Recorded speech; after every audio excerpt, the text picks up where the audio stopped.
Hello बच्चों। तो अपने सॉल्यूशन चैप्टर के नेक्स्ट लेक्चर में मैं आपको कंसंट्रेशन टर्म्स के बारे में बताने जा रहा हूँ। तो कंसंट्रेशन टर्म्स में आपको कौन कौन सा टर्म पढ़ना है, सबसे पहले आप ये जानिए। तो बच्चों, सबसे पहला टर्म है आपका, मैं यहां लिख रहा हूं, आप भी देखिए। सबसे पहला टर्म है आपका मास परसेंट। फिर दूसरा टर्म है आपका वॉल्यूम परसेंट। थर्ड टर्म है आपका mass by volume percent. Fourth है आपका मोल फ्रैक्शन। Fifth molality. फिर मोलारिटी। और नेक्स्ट टर्म है आपका पार्ट्स पर मिलियन। कॉन्सेंट्रेशन टर्म्स तो बच्चों नॉर्मलिटी भी होता है, फॉर्मुलिटी भी होता है, बट वो अब आपके सिलेबस से हटा दिया है। आप एनसीईआरटी बुक को चेक करिए, नॉर्मलिटी और फॉर्मुलिटी अब आपके सिलेबस में नहीं है। तो कॉन्सेंट्रेशन टर्म्स आपको यही पढ़ना है, ठीक है बच्चों। तो चलिए एक एक करके हम लोग डिस्कस करेंगे, और टॉपिक की क्लियरिटी के लिए मैं सभी टॉपिक से एक एक न्यूमेरिकल आपको यही बना के बताऊंगा, ताकि आप उसका एप्लीकेशन भी अच्छे से समझ पाइए, ठीक है। चलिए, सबसे पहला टर्म है आपका मास परसेंट। तो चलिए हम लोग मास परसेंट को यहां पे लिख रहे हैं, मास परसेंट। मास परसेंट को हम लोग डिफाइन करेंगे, it is the mass of A component divided by total mass of the solution and multiplied by 100। इसमें कोई थ्योरी लिखना नहीं है, बस आप सिंपल सा फॉर्मूला जानिए कि किसी भी कंपोनेंट का अगर मास परसेंट आपको निकालना है तो इसको आप सिंपली लिखेंगे mass of the component divided by total mass of the solution into 100। ठीक है जी।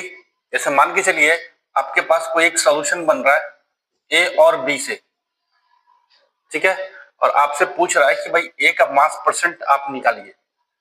तो ए का मास परसेंट आप कैसे निकालेंगे? मास ऑफ द कंपोनेंट, ए का निकालना है तो ए का मास रखिए, डिवाइड करिए total mass of the solution. तो सॉल्यूशन का मास तो इस दोनों को जोड़ने के बाद ही बनेगा ना। तो ए और बी का आप सम कर दीजिए यहाँ पे, और फिर 100 से मल्टीप्लाई कर दीजिए, ठीक है जी। सेकंड है आपका वॉल्यूम परसेंट। वॉल्यूम परसेंट, बस इसी की तरह से आपको वॉल्यूम परसेंट भी निकालना है। बस दोनों में फर्क इतना ही होता है कि ये मास के फॉर्म में है और ये आपका वॉल्यूम के फॉर्म में होता है। तो फॉर्मूला सेम ही आपका, volume of the component divided by total volume of the solution into 100। Same काम करना है। जैसे मान के चलिए आपके पास ए और बी से आपका कोई सॉल्यूशन बन रहा है, और मान के चलिए आपको ए का वॉल्यूम अगर पूछ रहा है निकालने को, तो ए का वॉल्यूम परसेंट आप निकालेंगे, ए का वॉल्यूम रखेंगे डिवाइडेड बाय टोटल वॉल्यूम, मतलब ए प्लस बी, और फिर 100 से मल्टीप्लाई करेंगे, ठीक है जी।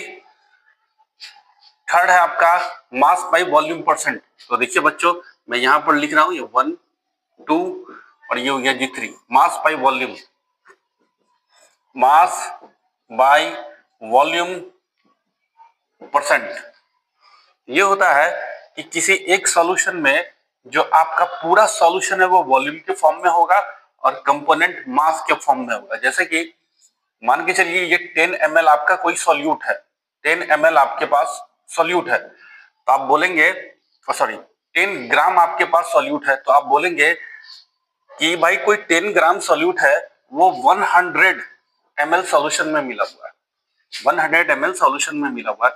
या आप इसको ऐसे भी समझ सकते हैं कि 10 ग्राम ना देखिए, आपके पास अगर 10% कोई सॉल्यूट दे दे, तो आप सिंपल सा इसको ऐसे बोलेंगे कि 10 ग्राम का कोई सॉल्यूट है जो 100 ml के सॉल्यूशन में मिला हुआ है, ठीक है जी। चलिए इससे भी मैं क्वेश्चन करवा के आपको क्लियर करवा देता हूँ। तो सबसे पहले ये तीनों टॉपिक तो काफी सिमिलर है, तो इसके लिए मैं एक क्वेश्चन लेता हूं और आपको सॉल्व करके यहीं पे बताता हूं ताकि टॉपिक की क्लियरिटी अच्छे से हो पाए। तो क्वेश्चन मैं ले रहा हूं एनसीईआरटी की बुक से, और एनसीईआरटी की बुक में जो आपके इन टेक्स्ट क्वेश्चन है, देखिएगा शुरू में ही आपके कंसंट्रेशन टर्म के बाद इन टेक्स्ट क्वेश्चंस हैं। उन इन टेक्स्ट क्वेश्चंस में जो सबसे पहला क्वेश्चन है, मैं वही क्वेश्चन आपको सॉल्व करके बता रहा हूं। देखिएगा सब। तो बच्चों क्वेश्चन है आपका, मैं क्वेश्चन यहां पे लिख देता हूं। क्वेश्चन है आपका, if 22 gram of benzene, benzene का फॉर्मूला होता है C6H6, is dissolved in 122 gram of carbon tetrachloride, CCl4 को बोलते हैं कार्बन टेट्राक्लोराइड। ठीक है जी, 122 gram of carbon tetrachloride, then find the mass percent. Then इसी में मैं लिख देता हूं, then find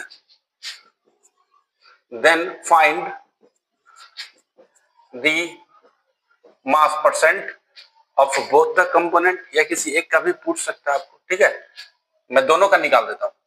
find the mass percent of both the components. देखिए बच्चों, जैसे मैंने आपको बताया था सेम टू सेम, देखिए आपका ये सॉल्यूशन बन रहा है। दो कंपोनेंट से, किस किस से, ए और बी मैंने बताया था। तो एक है आपका बेंजीन और एक है आपका जी कार्बन टेट्राक्लोराइड। ठीक है, इसका मास दे रखा है 22 ग्राम, इसका मास है 122 ग्राम। तो अगर ए का मास आपको निकालना है तो कैसे निकाल, चलिए मैं आपको बना के दिखाता हूं। तो चलिए जो दे रखा है पहले उसको आप लिखिए। चलिए लिखते हैं हम लोग, मास ऑफ बेंजीन कितना है बच्चों 22 ग्राम, ये यहाँ पे दे रखा है 22 ग्राम, 22 ग्राम ऑफ बेंजीन। फिर मास ऑफ कार्बन टेट्राक्लोराइड कितना है 122 ग्राम। अपने को टोटल मास का काम पड़ता है ना, फार्मूला में आपने देखा था mass of the component by total mass of the solution. तो टोटल मास का आपको काम पड़ेगा, तो आप टोटल मास निकाल लीजिए यहीं पे। चलिए निकालते हैं, total mass of the solution कितना हो गया भाई, दोनों को ऐड करेंगे 22 प्लस 122, दैट इज 144 ग्राम। ठीक है, अब आपको निकालना है जिसका मास परसेंट, निकाल लीजिए। चलिए निकालते हैं, मास परसेंट ऑफ बेंजीन, क्या करेंगे मास ऑफ द कंपोनेंट जिसका निकालना है उसका मास रखिए, divided by total mass 144 into 100। ठीक है बच्चों, अब जब आप इसे सॉल्व करेंगे तो इसका वैल्यू आएगा 15.28%। ठीक है जी, इसी तरह से आप कार्बन टेट्राक्लोराइड का भी निकाल सकते हैं। तो निकालिए, मास परसेंट ऑफ कार्बन टेट्राक्लोराइड, इसको कैसे निकालेंगे, अब कार्बन टेट्राक्लोराइड का मास रखिए ऊपर में, डिवाइड करिए टोटल मास इंटू 100। अब जब इसे आप सॉल्व करिएगा तो इसका वैल्यू आएगा 84.72%।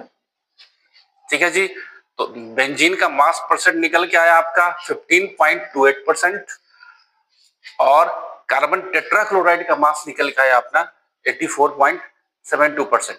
ठीक है बच्चों, तो यह आपका कॉन्सेंट्रेशन टर्म का 3 टॉपिक मैंने अभी करवा दिया है। यह आपका मास परसेंट, वॉल्यूम परसेंट और फिर मास बाय वॉल्यूम परसेंट, उससे रिलेटेड मैंने एक न्यूमेरिकल भी सामने में आपको बना के बताया है। आई होप आप लोगों को समझ में आया होगा। अगर अच्छा लग रहा हो तो लाइक का बटन भी दबा दें और सब्सक्राइब भी करें। तो बने रहिए मेरे साथ।